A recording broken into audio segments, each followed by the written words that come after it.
నాగర్ కర్నూలు జిల్లా అచ్చంపేటలో 79వ స్వాతంత్ర దినోత్సవ వేడుకలు నిర్వహించారు. ఈ కార్యక్రమంలో స్థానిక విద్యా సంస్థల విద్యార్థులు తిరంగ జెండాలతో, దేశభక్తి గీతాలతో అంబేద్కర్ కూడలిలో ప్రదర్శనలు చేశారు.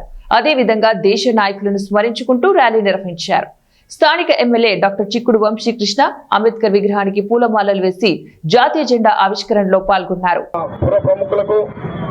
ప్రజలందరూ కూడా మరొకసారి శుభాకాంక్షలు తెలియజేస్తూ మరి మన భారతదేశాన్ని 79 సంవత్సరాల క్రితం ఉన్నటువంటి బానిస బతుకులు, రాష్ట్ర శృంఖలాలు ఇవన్నీ కూడా మనం ఆంగ్లేయుల పరిపాలనలో అనేక రకమైనటువంటి ఇబ్బందులు పడ్డాం. మన రాష్ట్ర శృంఖలాలను విరిచి మనందరూ కూడా స్వేచ్ఛావాయువులు ప్రసాదించినటువంటి ఎందరో మహానుభావులు స్వతంత్ర సమరములు అసలు పోశారు. మరి స్వతంత్ర సమరానికి నాయకత్వం వహించినటువంటి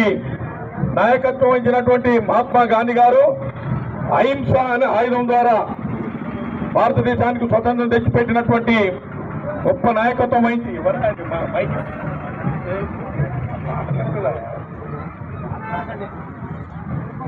ఇవాళ స్వతంత్రం తీసుకొచ్చినటువంటి మన జాతిపిత మహాత్మా గాంధీ గారు.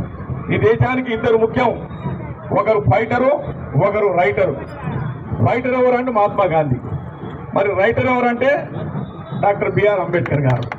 ఇవాళ ఫైటర్ స్వతంత్రాన్ని తీసుకొచ్చిండు, రైటరు మన దేశం ఏ రకంగా ఉండాలని దిక్సూచిని చూపించినటువంటి మహామేధావి డాక్టర్ అంబేద్కర్ గారు. ఈరోజు